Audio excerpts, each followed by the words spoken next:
अस्सलाम वालेकुम, कैसे हैं आप लोग। अच्छा, हमारा जो गायनी में टॉपिक चल रहा है, नंबर 3 टॉपिक है जो बहुत वास्ट टॉपिक है, वो है मीनोपॉज़ के बाद औरतों को क्या क्या प्रॉब्लम्स फेस करने पड़ सकते हैं। जो मेन बीमारियां हैं हम उनको डिस्कस कर रहे हैं। तो उसी सिलसिले की जो नेक्स्ट कड़ी है वो ये है कि यूटीआई।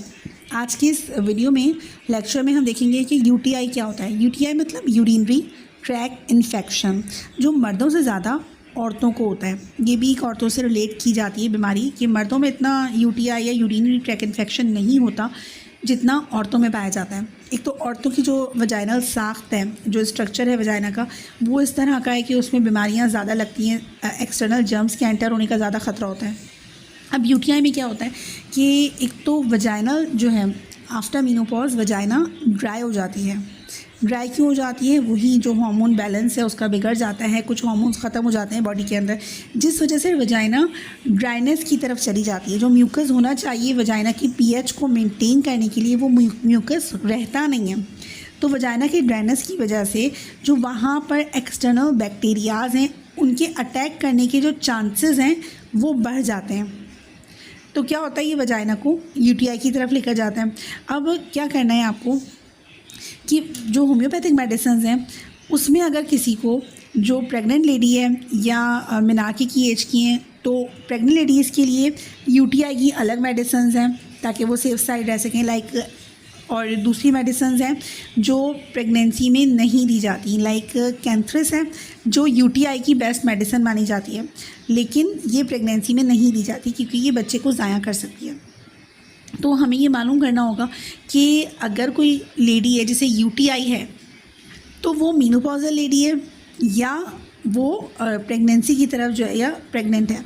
अच्छा, जिन लेडीज़ के अंदर मीनोपॉज के अंदर यूटीआई होता है तो उन्हें एक तो वजाइनल पीएच को मेंटेन करने के लिए कुछ ऐसे खाने चाहिए जो वजाइनल की पीएच को मेंटेन कर सकें। अच्छा, यूटीआई से रिलेटेड एक और बात आपको बता दूं कि जो फीमेल वजाइना की जो पीएच होती है, पीएच स्केल आपको मालूम है ना कि क्या होता है, ये हर चीज़ की एसिडिटी और बेसिसिटी या अल्कलाइन नेचर को बताता है। पीएच स्केल से हम मालूम कर सकते हैं कि किस खाने में तेज़ाबियत है, किस खाने में असासियत है। ठीक है। अब यूटीआई जो होता है ना, तो ये वजाइना की पीएच के डिस्टर्ब होने की वजह से होता है। और वजाइना की जो पीएच होती है ना, नेचर ने किस तरह की बनाई है, स्लाइटली एसिडिक बनाई है। पीएच स्केल में क्या होता है, 0 से लेके 14 तक नंबर्स होते हैं। पीएच स्केल एक लिटमस पेपर होता है, एक मेजरमेंट स्केल होता है जो किसी भी चीज़ की असासियत या उसकी तेज़ाबियत को बताता है। अब ये जो लिटमस पेपर है ना, तो ये वजाइना की जो पीएच नेचर ने बनाई है वो बनाई है slightly acidic, not more than that but it's a little bit slightly. तो एसिडिक होना वजाइना को जो एक्सटर्नल बैक्टीरियाज हैं इसके हमले से, इसके अटैक से बचाता है। अब जैसे ही मेनोपॉज आया तो वजाइना ड्राई हो गई, यानी कि उसकी पीएच डिस्टर्ब हो गई, उसकी पीएच जो है वो अल्कलाइन की तरफ चली जाती है, जिसकी वजह से बार बार यूटीआई जो होता है रिकरेंट हो रहा होता है। तो ऐसी औरतों को जिन्हें बार बार वजाइनल एरिया में ख़ारिश हो, इचिंग हो, ये इसके सिम्टम्स हैं कि अगर आपके पास कोई खातून ऐसी आती है जिन्हें वजाइनल डिस्चार्ज ऐसा हो रहा हो कि जो वाइट कलर का ना हो, जो ग्रीन कलर का हो, येलो कलर का हो या थोड़ा रेडिश हो, इस तरह के कलर्स के जो डिस्चार्ज होते हैं ये भी यूटीआई को रिप्रेजेंट करते हैं। साथ में उनको यूरिन पास करने में जो बर्निंग सेंसेशन है अगर वो कंप्लेन करती है, तो ये सारे जो सिम्टम्स हैं वो यूटीआई के सिम्टम्स हैं। उसके लिए ऑब्वियसली वो जो लेडी होंगी जो मेनोपॉज में होंगी वो प्रेग्नेंट तो नहीं होंगे, तो फिर हम कैंथ्रिस दे सकते हैं, एपिस दे सकते हैं, तो ये भी जो है वो अच्छा असर करती है। इसके अलावा जो डाइट है उसमें आप ऐसी डाइट दीजिए जो अल्कलाइन नेचर की हो। अल्कलाइन नेचर की डाइट से क्या होगा कि जो रिकरेंट इन्फेक्शन हो रहा है वो नहीं होगा। अल्कलाइन डाइट में हम जो नींबू पानी है उसका इस्तेमाल करवा सकते हैं, बहुत अच्छा जो है ना वो माना जाता है, ड्रिंक माना जाता है। इसके अलावा जो हम फ्रूट्स हैं उसका इस्तेमाल बढ़ाने को कहते हैं।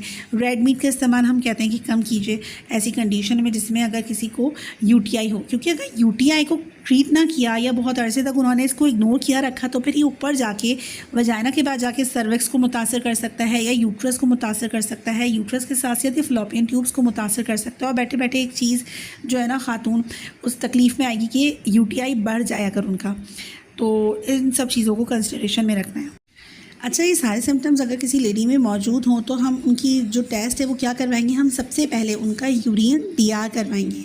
उस यूरिन डीआर में पता चल जाएगा कि इनके यूरिन में क्या क्या चीज़ें आ रही हैं। स्पेसिफिक ग्रेविटी ऑलमोस्ट 1.0 करके कुछ होती है और जो पीएच होती है ना वो स्लाइटली एसिडिक होती है, मतलब 5 हो सकती है, 4.5 हो सकती है। ये हेल्दी वजाइना की पीएच होती है। लेकिन अगर ये 4.5 से नीचे है, इसका मतलब वजाइना जो है वो काफ़ी एसिडिक है। या अगर ये 6 से ऊपर जा रही है तब भी वजाइना काफ़ी अल्कलाइन